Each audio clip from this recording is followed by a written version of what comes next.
Bueno, muy buen día a todos. Hoy vamos a continuar nuestra segunda parte de la clase de cáncer de pulmón y básicamente la clase va a estar enfocada en el manejo o el abordaje como en mi forma de ver.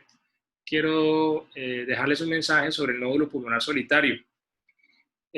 Si uno se pone a pensar un poquito en el esquema metodológico, cuando uno va de pronto viendo las clases de cirugía de tórax, que comienza primero como las generalidades o los procedimientos que hacemos, luego les damos algo de manejo del tubo de tórax y su sistema de drenaje pleural, y luego vamos a trauma. Entramos al escenario de las patologías más importantes, y como ya vimos en la clase pasada, el cáncer pulmonar es una de ellas. Pero no sé si les llamó la atención de que en este escenario yo hablé primero de cáncer y luego de nódulo. Tal vez la lógica fuera hablar primero de nódulo y luego de cáncer. Pues eso lo hice a propósito, porque creo que cuando ustedes ven la clase de cáncer de pulmón y ustedes se familiarizan con todos estos conceptos tan importantes, epidemiológicos, todo el impacto de mortalidad que tiene esta patología actualmente, pues no cabe duda de que lo que queremos es tratar de detectar el cáncer en la forma más temprana.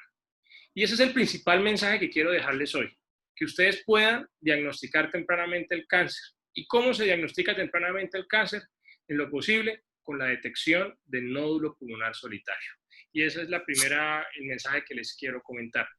El nódulo pulmonar, en general, si uno analizaría todos los casos, la mayoría de ellos no son malignos. Casi que podríamos decir que un 70%, algunas series 80%, algunas otras series 75%, hablan de lesiones benignas. Y solamente un 30 a un 35%, 40% podrían corresponder a nódulos pulmonares malignos o cáncer broncogénicos, que podríamos estar en su mayoría vinculados a etapas iniciales. ¿Cómo se detecta? Generalmente por ser lesiones muy pequeñas, pues un nódulo pulmonar se describe como una lesión que no es más allá o es igual o menor de 3 centímetros y que está rodeado completamente por parénquima pulmonar, y es una lesión única. Esto es lo que denominamos un nódulo pulmonar. Por lo tanto, pues debemos asumir que por ser una lesión de menor de 3 centímetros, las características principales de ellas es que puedan ser asintomáticos o son asintomáticos. Entonces, muchos de estos pacientes se detectan es por hallazgos incidentales. Entonces, el paciente que se va a hacer una placa para un estudio ejecutivo, o tiene algún tipo de síntoma respiratorio, o estamos en este nuevo escenario COVID, donde una placa de tórax pues no tiene que ser una de las herramientas fundamentales en el abordaje de cualquier paciente respiratorio. Entonces vamos a encontrar los nódulos y ahí es allí en donde tenemos que mirar la importancia de que ese nódulo como hallazgo incidental pueda corresponder a una enfermedad tumoral. Aclaremos también que el 3% podrían ser también tumores no primarios, sino metastásicos. Hay un 2% de tumores que, como ya les comenté la clase pasada, son como una especie de familia o primos de los carcinoma broncogénicos, que son los tumores carcinoides, que no son más que unos tumores de comportamiento diferente, de origen neuroendocrino, y que tienen unas implicaciones importantes, pero también se manifiestan como nódulos pulmonares, como más adelante les voy a mostrar un caso en un video. Por tal razón, pues, esto pues ratificando un poco, nosotros en la escuela de Santa Clara, cuando hicimos nuestra formación, encontramos que el 36.73% de los nódulos que se veían allí correspondieron a carcinomas broncogénicos, el 50% a lesiones granulomatosas o lesiones benignas residuales, que necesariamente no quieren decir que el paciente haya cursado con algún tipo de proceso granulomatoso tuberculoso, pero pues ese fue el hallazgo patológico, y un 13.2% tumores benignos, ¿cierto? Se habla que pueden haber más o menos 150.000 casos nuevos al año. Todo esto pues, es variable también respecto al diagnóstico. Cuando analizamos el escenario de Colombia, es importante que ustedes vean que la importancia del registro epidemiológico de los pacientes con cáncer y nódulo pulmonar. Actualmente, el hecho de que ya en las instituciones tengamos sistemas o software médicos que permitan diagnósticos precisos, como tal el nódulo pulmonar no existe como diagnóstico. Entonces se van a perder muchos pacientes. El diagnóstico de cáncer sí existe. Entonces, esto es importante, quiero recalcarlo, porque cuando uno habla de Colombia y habla de las cifras y habla de estos registros de cáncer en Colombia, como es el Globocan, Nosotros estamos realmente un poco limitados porque no sabemos si realmente todos los diagnósticos que hacemos realmente los estamos registrando y están generando un impacto epidemiológico, ¿sí? Ese ha sido uno de los grandes retos para mí en esta región. Pues llevamos ya más de década y media trabajando, tratando de hacer una muy buena conciencia grande en la comunidad y en ustedes, el futuro médico de la región, sobre el cáncer de pulmón y su diagnóstico temprano, pero todavía tenemos grandes limitaciones, y no lo digo por estar desanimado, sino lo digo como un reto que seguramente ustedes nos tienen que ayudar a continuar. Como chisme simplemente, y se los mostraré más adelante, ya hace 2 años hicimos un grupo interdisciplinario altruista en la ciudad que se llama el Comité Departamental de Cáncer de Pulmón, y estamos tratando de que este comité no solamente quede como un escenario de nosotros local, científico, formativo y de pacientes, sino que podamos encajar en el sistema. Y eso es lo que hoy ya se está tratando de hacer con las unidades funcionales de cáncer, que es como el sistema de salud, así como hay EPS, IPS y todo este tema de la normatividad, los procedimientos, los CUPS, se organiza un espacio en cáncer, que sería la UFCA, que es la Unidad Funcional de Cáncer, y estas UFCA deberían existir en todas las regiones, y parte de nuestro objetivo, no personal, sino del grupo, es poder tener una UFCA en Cúcuta, en norte de Santander, que ya le permitiría a la región estar llevando información a nivel nacional para poder consolidar nuestros números y poder hablar un poquito más con propiedad de lo que estamos haciendo. Esta imagen es una imagen que para mí es importante porque esta fue la visión en esta década y media que llevo yo acá, donde en algún momento en Colombia el cáncer de pulmón no era la primera causa de muerte, era la segunda en hombres y la cuarta en mujeres, siendo a nivel internacional la primera. Pero resulta que en los últimos registros la primera causa de mortalidad o el cáncer más mortal en este momento es el cáncer de pulmón. Importantísimo, ¿no? ¿Cómo abordamos el cáncer, el nódulo pulmonar solitario? Ha habido como una... me recuerdo muy bien verme ahí con ustedes en mi clase como estudiante de medicina cuando me hablaban de nódulo pulmonar solitario. Y cuando me hablaban de mí como nódulo pulmonar solitario hace más de 25 años como estudiante, yo me gradué en el año del 96 como médico general.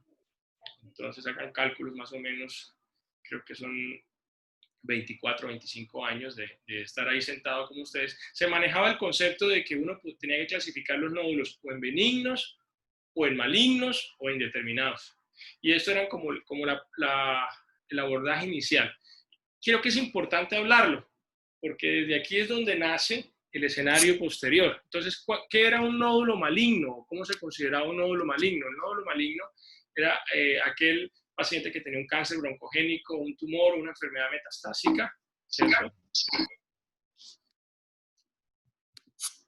Y en este caso, pues si lográbamos detectar en general el nódulo, si uno lo veía como enfermedad general, pues el cáncer broncogénico pues es un cáncer no de muy buen pronóstico actual, pero el pronóstico va a mejorar cuando se hace un diagnóstico temprano, en donde pasamos de una sobrevida global del 14% casi a una sobrevida del 80% si lo diagnosticamos con un nódulo pulmonar solitario, o sea, un estadio inicial, un estadio 1A.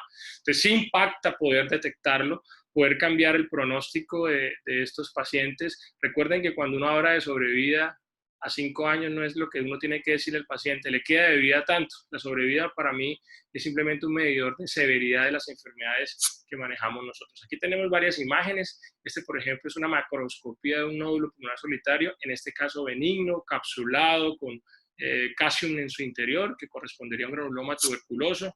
Igual acá un tuberculoma, miren el contenido caseoso, su lesión capsular bien localizada.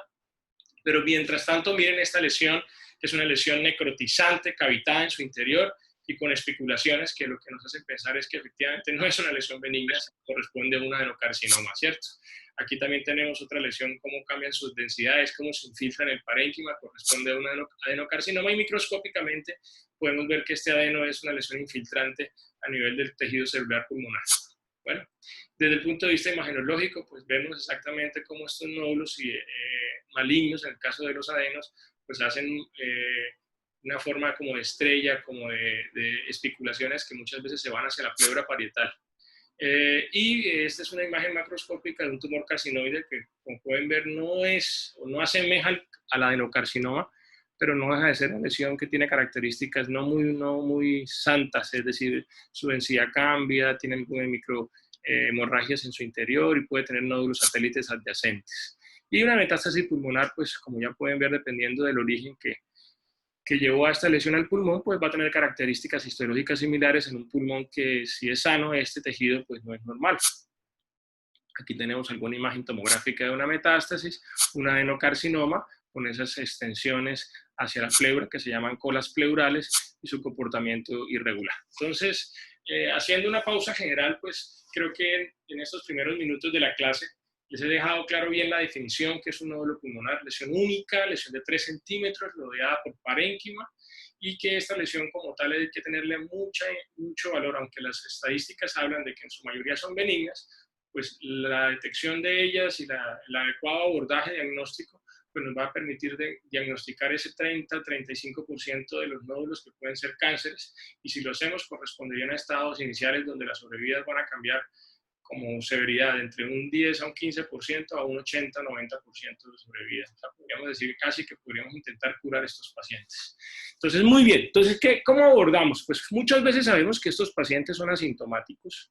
Entonces, mucho de ello, lo más importante es que ustedes como médicos de formación, que van a ser especialistas, van a dedicarse a la parte administrativa, puede ser que se dediquen o no, pues muchos de ustedes están en contacto con la consulta médica clínica y muchas veces van a ver placas de tórax donde pueden detectar esas lesiones nodulares. Entonces, al detectar esas lesiones nodulares, lo importante no es quedarse con los brazos cruzados, ¿sí? El sistema de pronto nos está llevando a retroceder en la atención, es decir, a que prácticamente hagamos medicina de hace 30, 40 años. O sea, ¿a qué voy con esta crítica constructiva para ustedes? A que ustedes deben tener siempre esa capacidad de que si hay estas enfermedades requieren que usted deban remitir a este paciente a un especialista de más complejidad, o cirujano general, médico internista, neumólogo, cirujano torácico, lo puedan hacer porque tienen el criterio y porque ustedes como talento humano deben hacerlo, ¿sí? Y a su vez, si es posible ir más adelante con un estudio que lo mínimo sería para estos pacientes una tomografía torácica. Algunos aspectos importantes, miren, si el paciente es joven, es menos de 35 años, la probabilidad de malignidad cada vez es mínima. Si es mayor de 50 años, aumenta casi del 1 al 50%, si es menor de 35, mayor de 50. Si existe ya una patología neoplásica de base, la probabilidad también de un 70% máxima de que pueda haber una lesión pulmonar metastásica. Mientras que si no existe, pues baja casi un 3%. El examen físico en estos casos es muy inespecífico. Haciendo este análisis de edad y de probabilidades, pues la mayoría de los nódulos pues no van a ser ni benignos ni malignos, sino siempre van a quedar. ¿Sí? La clase de nódulo pulmonar de Marcetti. Por favor, apagamos los micrófonos, gracias. Entonces estamos hablando que dentro de la mayoría de nódulos que pueden ser indeterminados, pues el riesgo de nosotros es poder que esos indeterminados llevarlos a alguno de los otros dos grupos, o a estar convencidos que es una lesión benigna o a estar convencidos que es un cáncer en etapas iniciales. En este caso, miren que ya hay nódulos bilaterales. La imagen es a propósito porque esto no correspondería a una enfermedad nodular solitaria, sino a una enfermedad nodular múltiple, y eso es otro contexto diferente a lo que hablamos el día de hoy.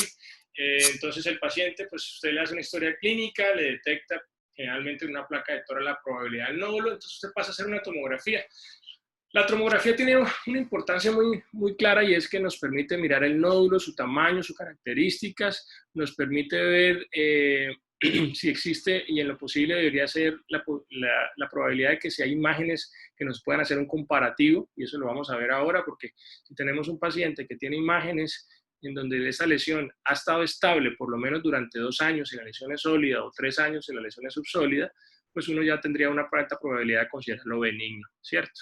Pero si no, y lo que normalmente ocurre es que el paciente no tiene, porque si fuera hallazgo incidental es muy difícil que el paciente tenga por protocolo una tomografía cada cierto tiempo, y que sea el momento para hablarles de las pruebas de tamizaje para cáncer, como es la tomografía de baja dosis, o lo que se está planteando en algunos países del mundo ya como tamizaje para cáncer de pulmón. En Colombia no existe, entonces nosotros no estamos haciendo tomografías de protocolo, ya a no ser que el paciente voluntariamente lo asuma. Y lo digo porque está pasando hoy en día también con el tema COVID, que muchas personas están autoindicando tomografías Yo no sé si esté bien o esté mal, pero ese no es el conducto normal de lo que nosotros aprendemos en medicina. Pues cada uno de los exámenes debe tener un proceso o un método científico analítico para uno poder aplicar el concepto de la imagen, ¿cierto?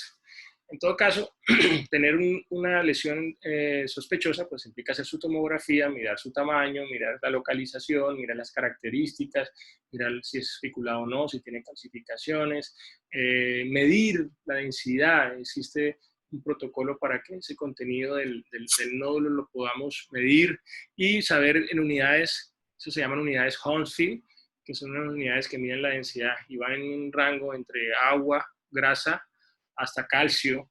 Entonces eso nos da un valor y muchas veces ese valor lo que queremos es mirar si el nódulo tiene una densidad de tejido blando, que es el que le haría a uno sospechar la presencia de una neoplasia. Y algunas veces esos nódulos se les aplica el medio de contraste, porque la tomografía en principio debería ser siempre contrastada en tórax, a no ser que tenga algunas contraindicaciones, como es la posibilidad de alergias, daños renales o pacientes con politraumatismo, pues uno siempre debería pedir tomografías contrastadas.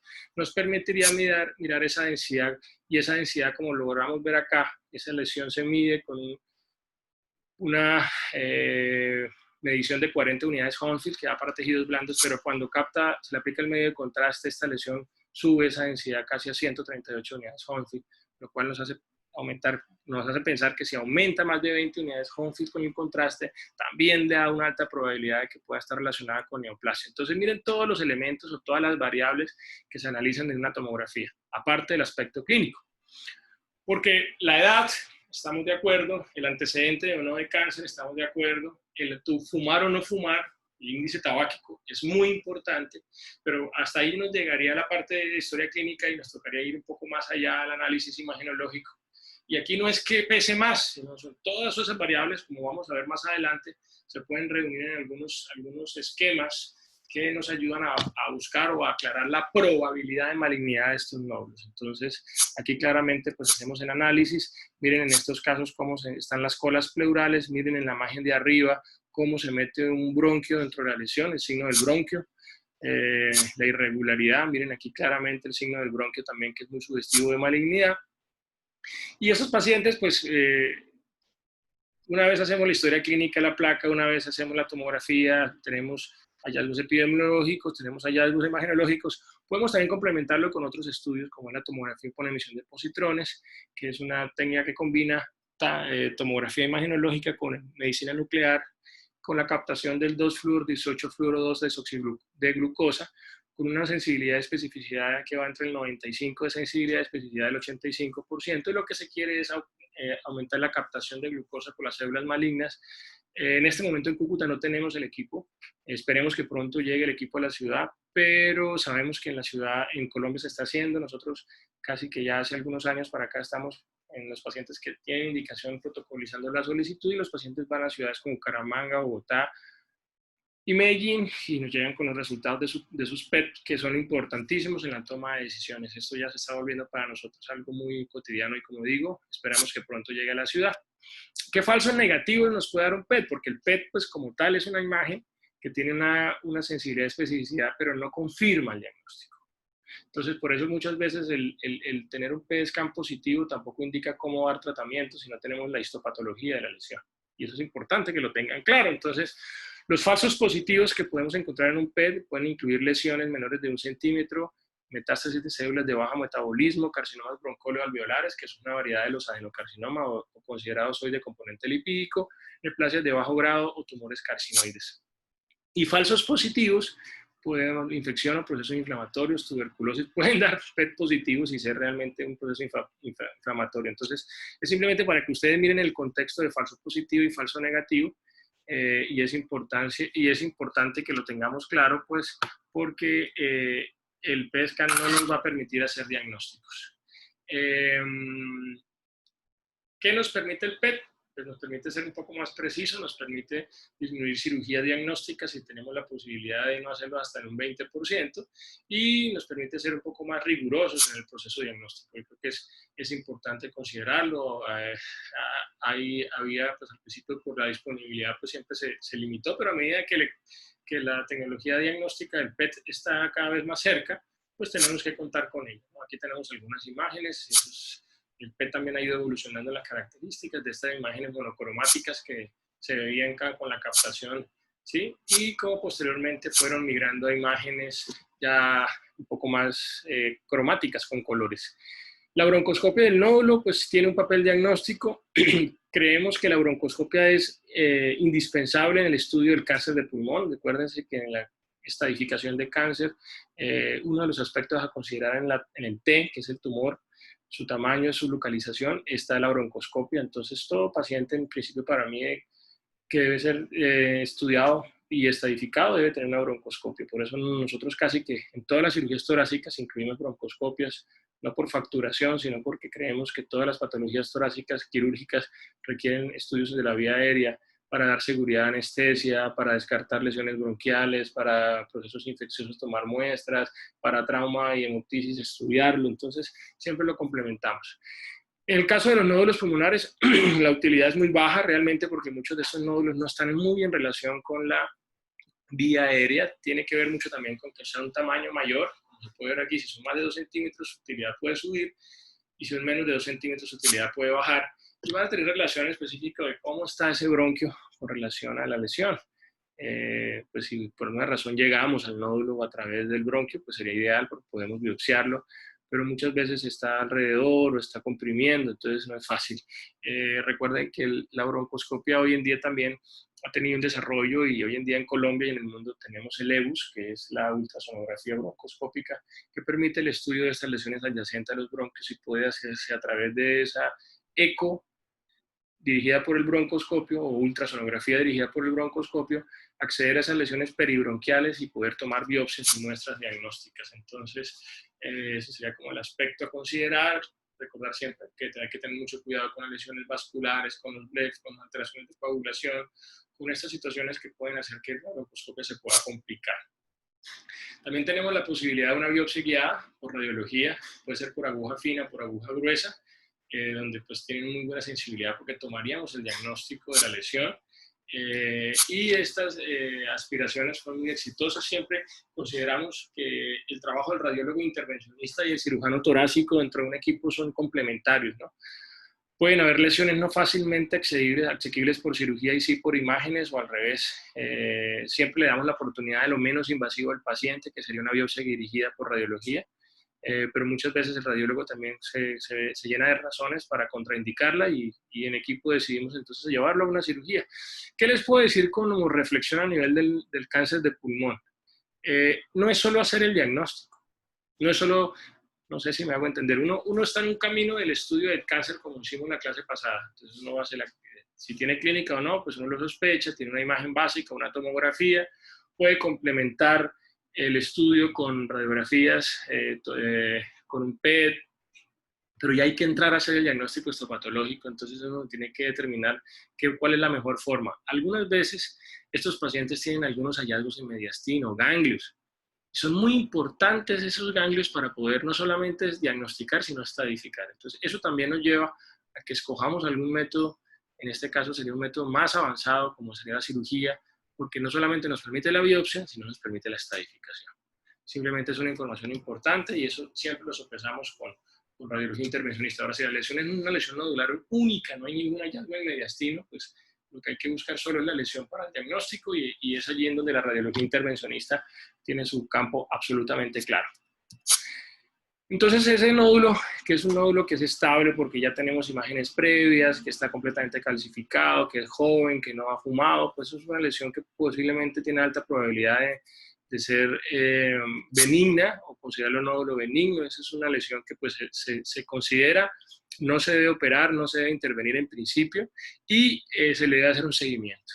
¿sí? Porque tampoco lo podemos dejar olvidado. Y ese seguimiento nos va a dar la tranquilidad ya después de cierto tiempo de poder decir ya no hay ningún riesgo, las probabilidades son muy bajas y dejarlo quieto. No hacemos cirugía, algunas veces la cirugía puede terminar haciéndose si hay algún diagnóstico diferencial o hay algo que afecte este análisis epidemiológico y pues es importante comentarlo.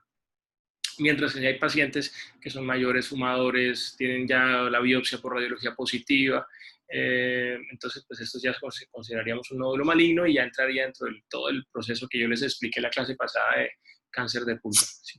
Y el indeterminado es el que quedamos allí como en la duda, debe tener pues, su historia, todo el escenario, debe tener sus exámenes imagenológicos y pues como ya les comenté, agregándole acá la posibilidad de hacer un PET scan, y ahí es donde se puede considerar la toracoscopia o la cirugía mínima invasiva como un valor importante en la posibilidad del diagnóstico. Sabemos que también nos permitiría posibles hacer biopsias de congelación que en un momento determinado nos haría tomar decisiones ahí mismo y hacer tratamientos definitivos para cáncer. Esa sería como la consideración. ¿Qué tenemos de la video? Que ya ustedes lo saben, inclusive hemos llevado publicaciones internacionales de nuestra experiencia con morbimortalidades muy bajas, lo cual hace pues, una técnica que antes pues, hablar de cirugía era temerario y hoy en día creo que cada uno de ustedes está viendo que simplemente es un recurso que en buenas manos y en especialistas que tratamos de hacerlo mejor, pues el paciente simplemente se le ofrece algo con muy baja morbilidad y mortalidad y con muy alto rendimiento diagnóstico y sobre todo de estadificación. Algunos aspectos para considerar es que sean lesiones pues, periféricas centrales. Cada vez esto va cambiando porque nuestra curva de aprendizaje hace que cada vez hagamos cosas que antes se consideraban que no eran posibles. Siempre hay que pensar que estas cirugías pueden terminar convirtiéndose a cirugías abiertas hasta en un 25%, pero pues si tenemos el tejido de la aproximación diagnóstica generalmente es del 100%. Antes utilizábamos siempre anestesia con intubación selectiva, hoy en día hacemos con tubo sencillo, con la broncoscopia que nos garantice que el paciente se le pueda tener permeabilidad, bajo volúmenes corrientes, bajo PIB o cero PIB, y eso nos permite resecar esos nódulos de una forma mucho menos compleja. Y pues ese es como el abordaje que queríamos considerar. En pacientes que sean operables y con nódulos resecables vamos a hacer diagnóstico y tratamiento. En pacientes operables pero con nódulos no resecables podríamos hacer diagnósticos. En pacientes se puede hacer muy importante lo que ya les había hablado, la posibilidad del estudio del mediastino, que es parte del N en la estadificación de cáncer. Y se pueden utilizar resecciones pequeñas o limítrofes o sublobares en pacientes que tienen algún tipo de contraindicación para resección mayor. Este es un tema muy clave y muy importante. Entonces, esta será como mi primera aproximación aquí local cuando teníamos en nuestro abordaje, accedíamos al paciente con la historia, una tomografía y clasificamos el nódulo, considerando dentro de los indeterminados, sobre todo, la posibilidad de métodos complementarios y que posiblemente, dependiendo de la evolución, iríamos a una cirugía por video si era necesaria, más o menos. Esa sería como la consideración. El NCCN de este año, pues recientes, pues nos da una recomendación muy importante donde hay que clasificar los nódulos, si son nódulos sólidos o subsólidos, que es muy importante. Recuerden que un nódulo sólido es que la lesión es completamente homogénea, mientras subsólido puede tener cambio de densidades. Esos subsólidos pueden ser pues vidrio esmerilado solamente o con un componente sólido y vidrio esmerilado. Eso nos lleva a que analicemos estos dos grupos y siempre considerando la parte clínica, que es la edad, la historia de tabaquismo, si tuvo o no cáncer o su familia, sus agentes exposicionales, sus patologías pulmonares previas, si estuvo expuesto a algún agente de riesgo infeccioso o factores y como ya hemos visto, mirar las características de las lesiones en la tomografía, su medida, su localización, su densidad, su posibilidad de captación del marcador en el caso del PET. Entonces, todo eso nos lleva a hacer un análisis dependiendo del tamaño. Y generalmente esas lesiones por encima de 6 milímetros son las lesiones que en algún momento pues, nos podrían llevar ya a hacer estudios más avanzados como un PET o una biopsia. Y si no, pues hacer un seguimiento trimestral. En el caso de las lesiones sólidas, durante los 2 primeros años, y en el caso de las lesiones subsólidas podemos hacerlo durante los 36 meses. Es más o menos el escenario que manejamos.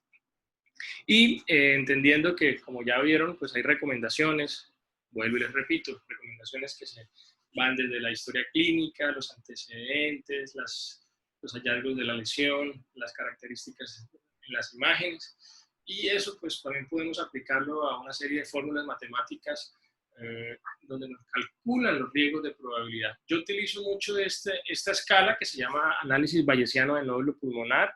Esta escala la consiguen ustedes en internet, colocan nódulo pulmonar análisis bayesiano y la tienen online, donde usted lo que va a hacer es calcular la probabilidad de malignidad.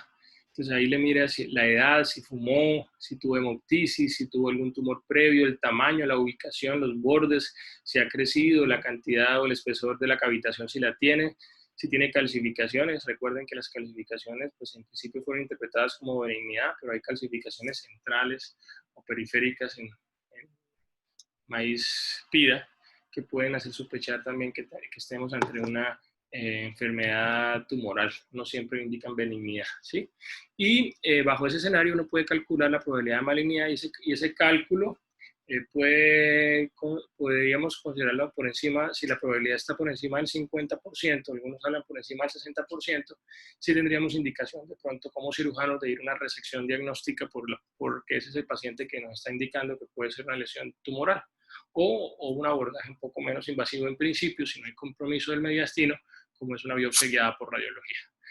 Estas son algunas recomendaciones de la Sociedad Española. Igual, determinar si el nódulo es sólido, subsólido, si el tamaño es más de 8 milímetros, y bajo ese escenario ya considerar la posibilidad de estudios como un PET-scan y la biopsia dependiendo de cómo está el paciente. Aquí están los grados de recomendación, siempre dependiendo de los antecedentes del paciente, el tamaño y la característica de sólido o no sólido, y las recomendaciones de seguimiento dependiendo de si los consideramos que hay que seguirlos, de 3 a 6 a cada año durante los primeros 2 años, y si son subsólidos hasta los primeros 36 meses como consideraciones generales. Aquí tengo algunos ejemplos. Ese es un caso súper interesante porque es una lesión blanda que tenía la pared torácica, pero no sé si me crean, está como pediculado, y si se dan cuenta, miren cómo el parénquima pulmonar allí, la imagen del lóbulo superior, se ve como hundido, la pleura visceral, era porque el nódulo entraba y daba la percepción de que fuera una lesión intrapulmonar con cola pleural, pero el hallazgo toracoscópico mostró fue una lesión más relacionada con pared torácica. Muy interesante este caso. Aquí tenemos otro nódulo. Este es un nódulo, como pueden ver, casi que parecido al que yo muestro en el TAC, una lesión infiltrante espiculada en el lóbulo superior, pero llama la atención que muchas veces nos encontramos a que vamos por el nódulo y eso tiene la toracoscopia, que nos permite hacer una evaluación mucho más estricta, no solamente de lo que vamos a buscar, sino de cómo está el mediastino, cómo está la pleura o cómo está el resto de condiciones adyacentes en torácicas con respecto al nódulo. Entonces aquí fuimos por el nódulo y encontramos un pulmón muy sugestivo de una carcinomatosis linfangítica, lo cual nos haría pensar que esta enfermedad está en progresión. Cosa que no habíamos advertido previamente en los estudios juiciosos. Aquí tenemos un video claro de una resección de un nódulo pulmonar. Varios aspectos técnicos. Estamos trabajando por un puerto único, single port, por tecnología BATS, videotoracoscopic surgery o cirugía videotoracoscópica.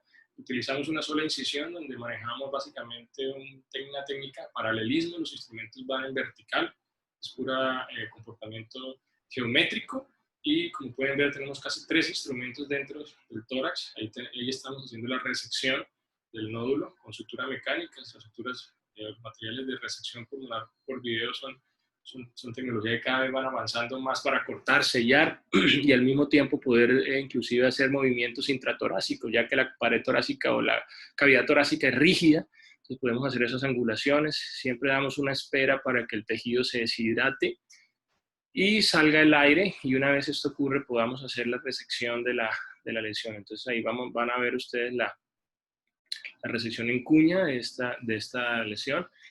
Cómo hacemos la maniobrabilidad también de la sutura mecánica. Aclaro, estas imágenes son pre-COVID, hacíamos todos nuestros procedimientos con los cuidados en el momento, pues por favor es importante cada vez aclararles esto, ¿no?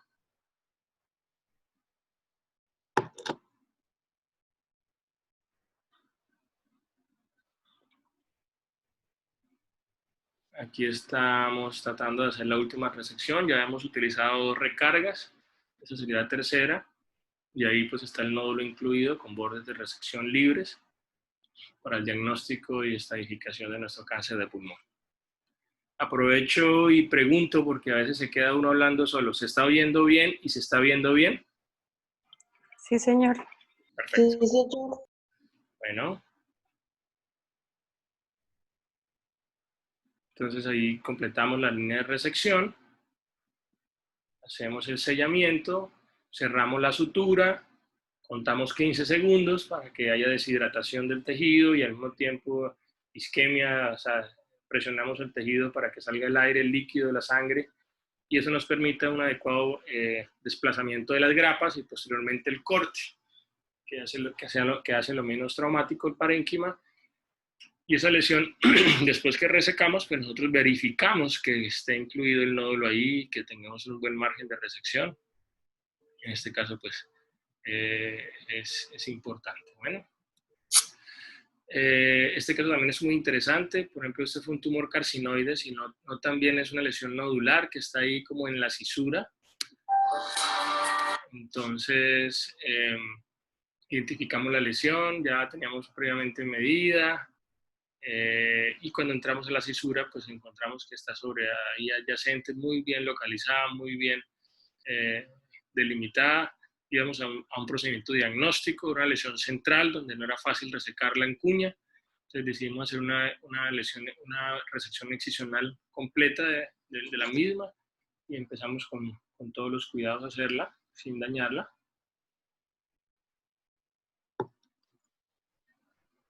Hacemos esta resección. Exacto. Y pues nada, entonces es como las generalidades que más les puedo contar. Se está trabajando a nivel regional. Nosotros hemos tomado todos estos protocolos internacionales, tanto americanos como europeos, que ya yo les mostré previamente.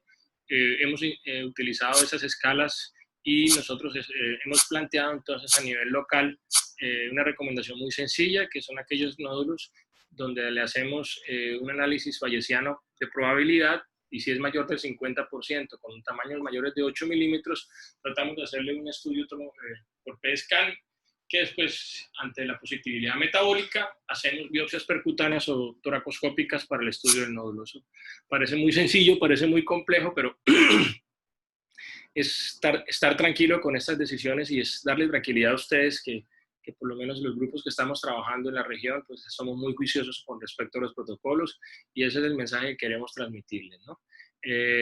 Algunos aspectos, la cirugía es parte del tratamiento, también parte del diagnóstico, la VATS, que es una de las técnicas que ya ustedes saben que hacemos permanentemente y que tenemos en la región para poder abordar estas lesiones nodulares.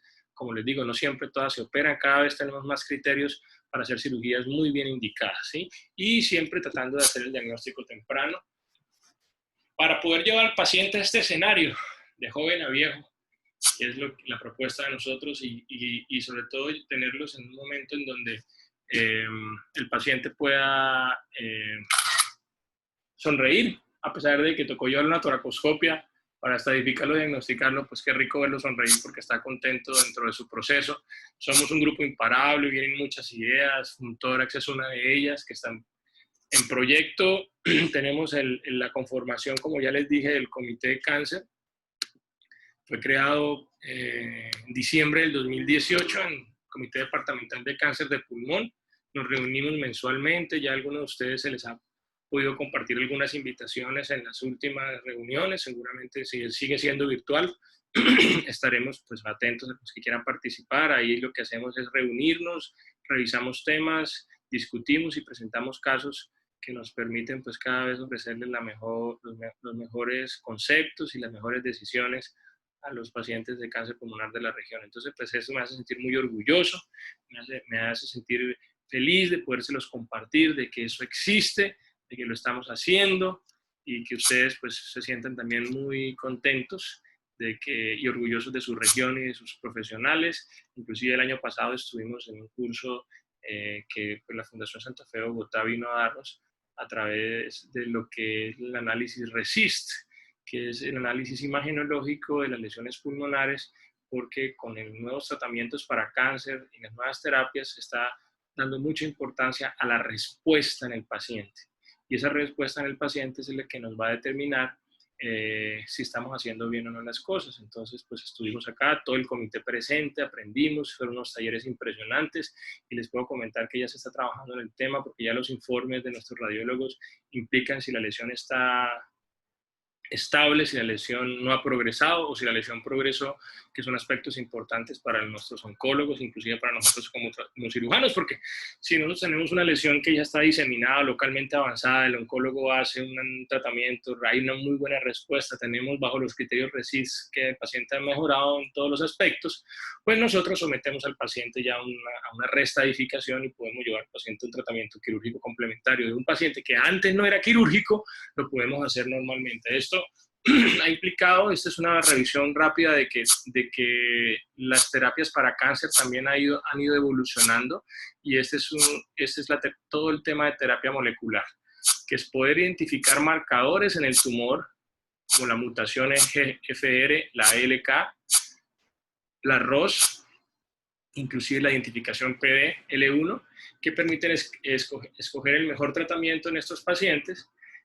Y este tratamiento nos permite en un momento al oncólogo mirar la respuesta y mirar realmente mejorías en la sobrevida y posibilidad de que esos pacientes pues, puedan ser lo mejor tratados. Entonces, ese es como el análisis. Varias experiencias que quiero compartirles con gran orgullo en el año de en el 2018. Exactamente hace 2 años, en septiembre, estuvimos en Quebec. Fuimos invitados a montar nuestra experiencia para tratamiento de cáncer de pulmón. Nosotros pues presentamos nuestra experiencia con una técnica de cirugía por video de 2 puertos. Fue para nosotros pues muy importante mostrar la ciudad, mostrar sus problemas, sus realidades, mostrar sus instituciones con mucho orgullo. Nuestro hospital era Meos, que es el hospital de todos los norte santanderianos. Explicarles un poquito de nuestro sistema de salud y nuestra problemática migratoria. Y hablarles ya específicamente de un caso, como para poner el ejemplo, que fue el que llevamos a cirugía, con pues, los mejores resultados, con el equipo quirúrgico, explicándole que somos 2 especialistas, somos un grupo de cirujanos torácicos, 2 cirujanos torácicos, con todo el equipo que hemos formado durante 16 años en el hospital en entrenamiento y tecnología, con la utilización de las broncoscopios, suturas mecánicas, utilizamos energía avanzada, bisturí, tanto armónico como ligashur o en shield. Y pues posicionamos a nuestro paciente, como se pueden ver allí, usamos 2 puertos, utilizamos técnicas de paralelismo por los 2 puertos para abordar al paciente y siempre comenzamos con broncoscopia, luego continuamos con el abordaje del equipo quirúrgico como tal.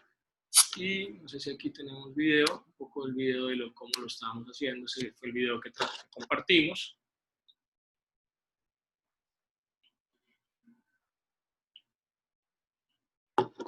Pues al paciente le colocamos, en este caso la resección, hacemos una intubación selectiva. Estos son los casos que todavía hacemos intubación selectiva, porque nosotros utilizamos más intubación o única para resecciones menores, pero para resecciones mayores utilizamos intubación de doble luz. Hacemos nuestras resecciones, utilizamos inclusive el segundo puerto, el inferior lo utilizamos para dejar el tubo de tórax. Ahí tenemos el sistema, nuestro instrumental vascular básico, nuestra técnica pues, con mucho esfuerzo, porque pues, podríamos decir que fuimos de los primeros hospitales públicos en Colombia en hacer ese tipo de cirugía para cáncer de pulmón, con éxito y pues ya luego voy a mostrar los resultados, ¿no? Ahí estamos trabajando con los 2 puertos, el equipo quirúrgico utilizando la técnica del bipuerto, y alternamos los 2 puertos para hacer la resección. Recuerden que comenzamos siempre con la vena, luego la arteria, luego la cisura y luego el bronquio, bueno, dependiendo también de qué área anatómica estamos utilizando.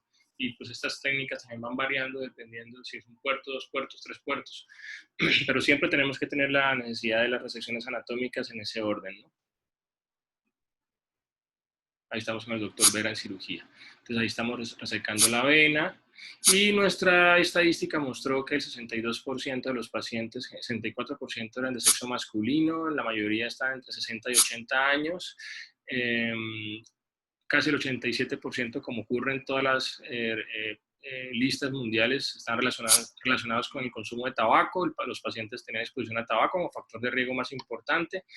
Los síntomas más importantes eran tos y disnea. Generalmente los cánceres están localizados principalmente en el lóbulo superior derecho y en el lóbulo superior izquierdo, lóbulos superiores. Teníamos mayor incidencia de adeno, seguido de célula grande y muy poca incidencia de escamo celular. Y casi que la mayoría como estratificación patológica correspondería al estadio 3A, donde logramos hacer en un 5% unas cirugías con origen curativo y una sobrevida en general a un año del 54% en lo que pudimos ver. Es posible, siempre ha sido para nosotros fundamental la humanización en estos pacientes. No es una redundancia, pero hay que recalcarlo en estos momentos difíciles, que se nos olvida la humanización en la atención del cáncer. Vienen momentos muy difíciles, pero siempre hay que ver que en los momentos difíciles siempre sale la luz, sale el sol, se aclara y todo llega a su lugar. Entonces, me encanta esta imagen la grabé en un amanecer en Percé, en camino a Quebec, cuando iba a hacer la presentación de cáncer, por lo cual me lleno de emoción poderles compartir este amanecer, que creo que hoy también me llena de energía en estos momentos difíciles. Y como todo, pues en esa ocasión hice una aventura casi viajando desde Boston por carro hacia Quebec.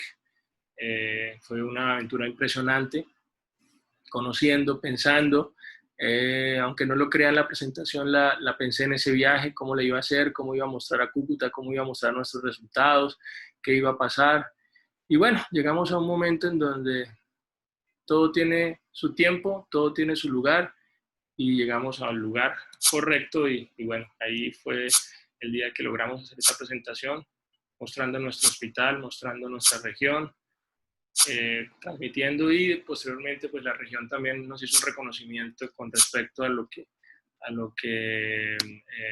presentamos en ese lugar, ¿no? Entonces estuvimos en primera plana, pues muy orgulloso de eso, y es como el mensaje final decirles que todo esto no es solo una persona, eso es un equipo que comienza por ustedes como estudiantes, como médicos en formación que van a darle continuidad a esto, un equipo donde tiene que ver el personal paramédico, un equipo donde tiene que ver las instituciones, donde tienen que ver muchas especialidades, porque pues si trabajamos en equipo se logran grandes cosas, y esta foto creo que lo dice todo, porque creo que esa foto mostró que un equipo puede ganar y ganarle los grandes. Entonces esa es como nuestra filosofía también. Bueno, muchachos, no sé si tengan alguna pregunta, espérenme a ver aquí en el chat. ¿Qué pasó? Bueno, primera pregunta. Los nódulos de origen metastásico, ¿cuál es el origen más frecuente? ¿O cuál cáncer es más frecuente? El más frecuente, en principio, aunque ustedes no crean, es el cáncer pulmonar. También se asocian cáncer de tumores gastrointestinales. También se asocian como en segundo o tercer lugar los sarcomas. No sé si esa pregunta quedó clara para Carl. Luego, otra pregunta. De los mismos de origen metastásico, ¿cuál es el tiempo estimado como para que una lesión nodular única deje de ser única, y por esos parámetros? Bueno, bueno, nuevamente, de los mismos de origen metastásico, ¿cuánto es el tiempo estimado como para que esa lesión nodular única deje de ser única, y esos parámetros cada cuánto se deben hacer estudios radiológicos? Bueno, realmente esta no es una clase de cáncer pulmonar metastásico, ¿sí? Esto es una clase de nódulo pulmonar solitario, en donde en general lo más importante para mí no es de pronto llevarlos a que ustedes confundan los dos escenarios. Cuando usted enfrenta un nódulo pulmonar solitario, una de las probabilidades es un metastásico, pero la probabilidad es más frecuente es que sea benigno o que sea un primario pulmonar. Yo creo que eso es lo más importante de esta clase. Ahora, si usted está pues, muy interesado en el tema de la enfermedad metastásica, también hay que hablarle de que cada enfermedad metastásica, el comportamiento del nódulo es también dependiendo del comportamiento del primario. O sea, no es lo mismo un cáncer de mama metastásico que un sarcoma, que un gastrointestinal. ¿Por qué? Porque primero ellos tienen comportamientos diferentes y además la biología molecular y relacionada con el comportamiento inmunológico del paciente puede hacer que usted tenga un nódulo hoy y que en 6 meses pues no cambie o de pronto el nódulo desaparezca con el manejo complementario oncológico. Como puede ser que en 2 semanas el paciente esté lleno de nódulos. Entonces es muy difícil para mí, Carl, poderle dar con precisión esa respuesta. Listo. No sé si alguien más tenga alguna otra pregunta.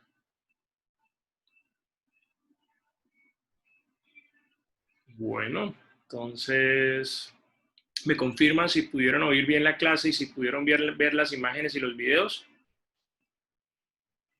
Sí, señor. Sí, señor, sí se pudo ver. Señor. Señor, se pudo ver bien. Listo, si no hay más preguntas, les agradezco mucho la participación. Creo que la clase, pues traté de serla muy clara. Nos queda solo una clase para que descansen de mí, que es la clase del enfoque quirúrgico del derrame pleural. Coordinaré con Damaris la fecha. Y esta semana retomaremos nuevamente los seminarios que siguen dentro de la presentación. Estamos en este momento con enfermedad bulosa. Creo que posteriormente tendríamos estenosis de tráquea para reconstrucción. Entonces vienen seminarios muy interesantes y todos están muy invitados. Bueno, feliz día a todos y muchas gracias por su tiempo. Gracias, doctor. Hasta luego. Hasta luego, doctor. Gracias, doctor.